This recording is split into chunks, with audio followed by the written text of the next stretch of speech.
Hola, ¿cómo están? Quiero compartirles un testimonio que tocó mi corazón acerca de un pastor el cual tenía una iglesia en Corea del Norte.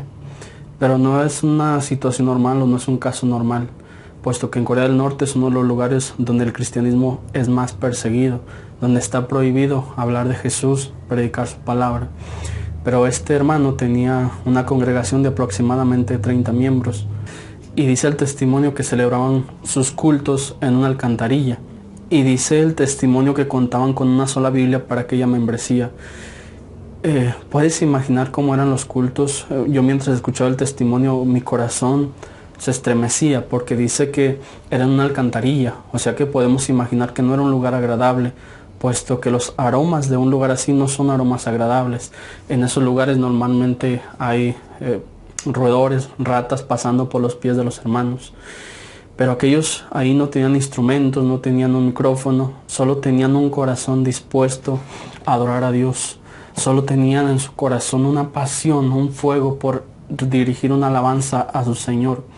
Y yo me sorprendía porque es increíble que nosotros en el país donde vivimos tenemos libertad de expresión, podemos caminar por las calles con una Biblia, podemos platicarle a alguien de Jesús, podemos hablarle de Jesús, podemos cantar de Jesús, podemos poner música en nuestra casa acerca de Jesús, incluso en nuestro auto poner música acerca de Jesús, y muchas veces no lo hacemos. Podemos leer la Biblia y sin que nadie nos reprenda o que las autoridades no nos puedan detener porque hay una libertad de expresión. Y en este lugar, este hermano tenían prohibido esto. Su testimonio dice que en una ocasión estaban celebrando un culto y que las autoridades de aquel lugar estaban dando mantenimiento a aquella carretera, a aquella calle donde hacían su culto. Y entonces escucharon que se escuchaba gente cantar. Era que el hermano y su iglesia estaban celebrando un culto. Entonces fueron descubiertos en ese momento. Pero antes de contarte la segunda parte de la historia, quisiera preguntarte, ¿qué tan apasionado estás por Jesús? ¿Qué tanta pasión hay por Jesús en tu corazón?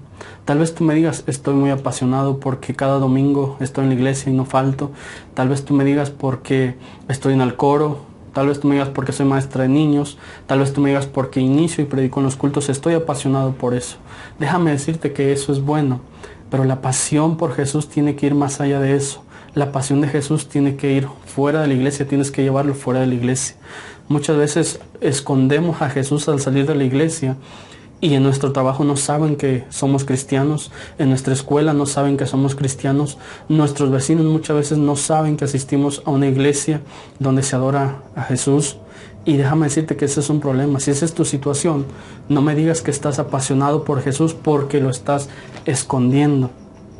La palabra de Dios habla en Juan que se está buscando adoradores en espíritu y en verdad. Adoradores que sean capaces de hablar de Jesús y de llevar a Jesús a todo lado, a su trabajo, a su escuela, al mercado, a la plaza, que Jesús vaya con ellos, que no nieguen a Jesús. Porque muchas veces negamos a Jesús al salir de la iglesia. Nos reímos de los chistes en doble sentido en nuestro trabajo. Hacemos lo que otros hacen fuera de lo que Dios permite. ¿Por qué? Porque a veces nos da pena hablar de Jesús. Y ese es un problema, porque nosotros como cristianos tenemos una gran verdad. En nuestra boca hay una gran verdad. ¿Y a qué gran verdad me refiero? Bueno, lo dice Marcos capítulo 16, verso 15 al 16. Y él les dijo, id por todo el mundo y predicad el evangelio a toda criatura. Y el que creyere y fuere bautizado será salvo, mas el que no creyere será condenado. Estas palabras se las dice Jesús a sus discípulos un poco antes de ascender al cielo. Fue después de que resucitó y estuvo apareciéndosele a los discípulos. Y cuando le dice estas palabras es cuando los encuentra todos reunidos y se les aparece. Y antes de despedirse les dice, id por todo el mundo y predicar el evangelio. Predicar la palabra, la verdad.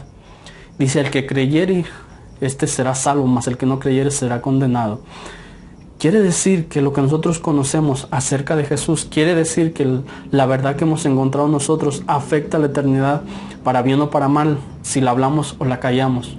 Yo pensaba y reflexionaba en esto y la verdad es que hay una gran carga sobre mi corazón, porque la verdad que tú y yo sabemos acerca de Jesús Es una verdad que si la hablamos, podemos salvar a gente de no ir al infierno y podemos llevarla al cielo si reciben esa palabra. Pero ¿qué pasa que nosotros tenemos esa verdad y no la hablamos? ¿Qué pasa cuando no la hablamos? ¿Qué pasa cuando no la decimos? ¿Qué pasa cuando no estamos apasionados y preferimos callarnos? Mucha gente se está yendo al infierno porque nosotros nos estamos quedando callados. Así que si tú me dices, estoy apasionado, pero no hablas de Jesús, pero no usas tus redes sociales para compartir mensajes de Jesús, pero niegas con tus hechos que conoces a Jesús, tú no estás apasionado. No estás apasionado. Y hoy Dios está buscando gente apasionada, gente que sea capaz de entregarse completamente por amor a Él. Gente que esté dispuesta a darlo todo. Por eso dice la palabra, estoy buscando adoradores. Porque cuando Dios encuentra a alguien en adoración, grandes cosas van a pasar. Cuando Dios te encuentre en adoración, déjame decirte que milagros va a ser a través de ti, en tu ciudad, en tu colonia. Necesitamos como iglesia levantarnos a orar por nuestra ciudad, por las calles donde vivimos, por la colonia donde vivimos, a orar por la gente. Tienes que ver con ojos espirituales que hay almas que están yendo al infierno porque tú no has hablado, que hay almas que han muerto sin conocer a Jesús porque nos hemos quedado callados, porque muchas veces nos ha dado vergüenza hablar de Jesús. Sí, muchas veces nos ha dado vergüenza hablar de Jesús, y déjame decirte que estamos perdiendo tiempo, que el tiempo que hemos callado no lo volveremos a recuperar, que las almas que se han ido no volverán para tener una segunda oportunidad, y tú y yo somos esa esperanza de muchos que hoy están viviendo en pecado. La segunda parte del testimonio del hermano del pastor King es que aquellos hombres descubrieron que había cristianos ahí en aquella alcantarilla y fueron todos detenidos y los sacan los oficiales de aquel lugar, las autoridades, y les piden que sobre aquella Biblia que tenían, la tiran al piso, y dice que les dicen, escupan sobre esta Biblia y nieguen su fe en Jesús. Y los hermanos dijeron, no lo haremos, no negaremos a Jesús. La autoridad de aquel le dijo a uno de sus soldados, acércame a aquellos niños. Y le acercaron a unos niños y les dijeron, si no niegan su fe en Jesús, si no niegan su fe en Jesús, estos niños van a morir delante de ustedes porque no niegan a Jesús. ¿Y sabes qué hicieron los padres? Dice el testimonio, es un testimonio real, es un testimonio real. Dice que los padres se acercaron a sus hijos, les dieron un beso y les dijeron, espérenos poquito, ahorita los alcanzamos, ahorita estaremos juntos otra vez. Ellos no estaban dispuestos a negar su fe en Jesús, no estaban dispuestos a negar lo que habían creído, aun cuando estaban amenazando con matar a aquellos niños, hijos de hermanos de la congregación. ¿Tú qué harías si alguna autoridad te dice, si no niegas a Jesús, mataremos a tu hijo, a tu pequeño? ¿Qué harías? ¿Seguirías con tu fe en Jesús o negarías a Jesús?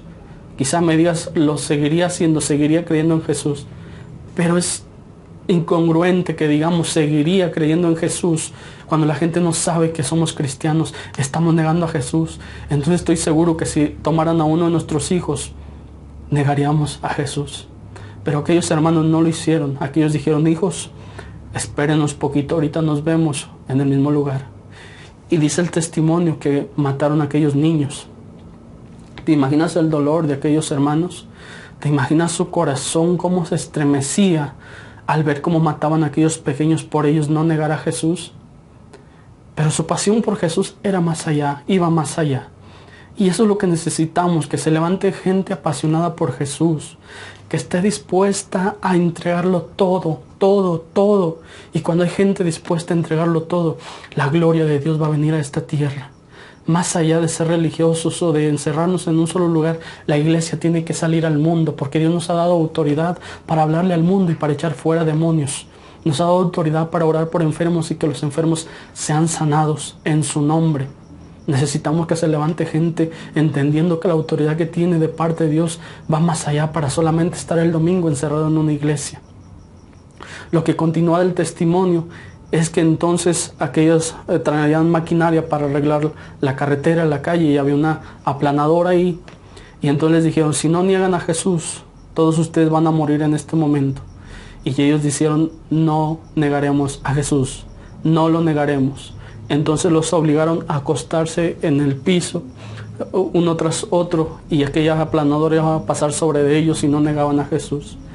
Y ellos no lo negaron. Ellos decidieron tirarse al suelo, al piso, y que aquella maquinaria pasara sobre todos ellos. Imaginas cómo se iban rompiendo sus huesos, cómo se iba rompiendo su cuerpo, cómo iba quedando aplanado, pero ellos no negaron a Jesús.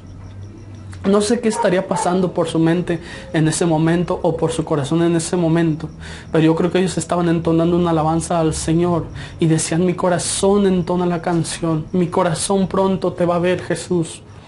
Ellos decidieron entregarse antes que negar su fe en Jesús. Yo creo que cuando ellos murieron, Dios mismo abrió la puerta del cielo para recibirlos. Yo creo que los ángeles callaron con aquella adoración de aquellos hermanos que decidieron ofrendar su cuerpo, su vida, pero no negar a Jesús. ¿Tú qué tan apasionado estás? ¿Qué tan apasionado estamos? La iglesia necesita gente apasionada de verdad. Este mundo necesita gente apasionada de verdad, que esté dispuesta a entregarlo todo por amor a Él, que esté dispuesta a entregar todo su corazón por Jesús. Necesitamos hablar a este mundo de que hay salvación, y esa salvación se encuentra en Jesucristo. ¿Cómo puedes hacerlo? Bueno, tu manera de hacerlo, puedes hacerlo a diario cuando te encuentras con una persona, puedes hacerlo a través de las redes sociales, puedes hacerlo a través de la televisión. La iglesia tiene que ir a los canales de televisión, a través de los programas de radio. En lo personal, aquí en la ciudad de Abasolo hay un canal de televisión y he tenido algunos programas ahí, tendré algunos programas más. Quizá no toda la gente puede escucharme o mirarme, pero yo sé que si logro alcanzar una familia, que si logro alcanzar una alma a través de esos mensajes que estoy dando, para mí será una satisfacción en alcanzar a alguien. Y de manera personal te invito para que me ayudes a orar para que la gente de nuestra ciudad encuentre en Jesús esa salvación, para que sus ojos espirituales sean abiertos, para que sus oídos espirituales sean abiertos. Ayúdame a orar por este programa. Ayúdame a orar por este programa donde estamos aprendiendo, pero estamos tratando de compartir un mensaje de salvación para la gente que nos puede ver. Hemos sido llamados para anunciar la verdad, hemos sido llamados para libertar gente, hemos sido llamados para hablar de Jesús, para que las cadenas se rompan y las cárceles sean abiertas a través de la palabra. Dice que la verdad, al conocer la verdad seremos libres. Tenemos que hablar la verdad a este mundo para que sea libre. Este mundo no va a ser libre si tú y yo nos quedamos callados. Pero para eso tenemos que estar apasionados. Alguien apasionado va a hacerlo todo. Alguien apasionado va a arriesgarse. Alguien apasionado le va a creer a Dios. Alguien apasionado, aunque para él le parezcan locuras, va a hacerlo confiando en Dios.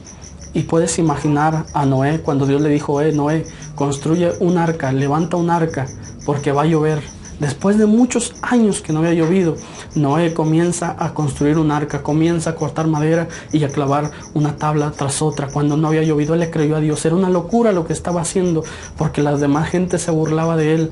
Decía: Noé, estás loco, porque hace años que no llueve y tú dices que estás construyendo un barco porque la tierra va a acabar inundada, va a haber un diluvio que va a terminar con toda la vida. Pero Noé le creyó a Dios, le creyó a Dios. Tú y yo tenemos que creerle a Dios. ¿Te imaginas a Moisés en el desierto, que Dios le habla y le dice: te vas a volver el libertador de Israel, vas a ir a Egipto y te vas a parar delante de Faraón, delante de la autoridad de aquella nación, y le vas a decir: deja ir a mi pueblo? ¿Imaginas a Moisés, su pensamiento, su mente? Yo creo que si hubiera razonado de manera normal, hubiera dicho: pero ¿cómo voy a ir delante de Faraón? En cuanto yo pise Egipto, me van a detener. En cuanto yo pise Egipto, me van a meter a la cárcel, a la prisión. Pero Moisés le creyó a Dios. Tú y yo tenemos que creerle a Dios, aunque para nosotros parezca locura lo que nos está mandando a hacer. Tú y yo tenemos que creerle a Dios, aunque parezca imposible que sea sanada esa persona. Tú tienes que ir a orar. Tú tienes que creerle a Dios y tienes que ir a orar por aquella persona que está oprimida por demonios. Aunque parezca imposible que sea libertada, tú créele a Dios. Va a llover, va a venir la lluvia y tú vas a estar sobre la barca. Vas a ir a Egipto y tú vas a sacar a aquella nación de la esclavitud si le crees a Dios. Mi pregunta en este momento es: ¿qué tan apasionado estás por Dios? ¿Qué estás dispuesto a entregar por Dios? Me deseas que Dios te bendiga. Suscríbete al canal de YouTube que se llama Soplando Vida. Déjame tus comentarios. Déjame ver qué piensas, qué siente tu corazón. Déjame un like. Me hará saber que miraste el video y que te ha gustado lo que estoy compartiendo. Tenemos que despertar. Se están buscando adoradores en espíritu, en verdad. ¿Tú estás dispuesto a ser un adorador?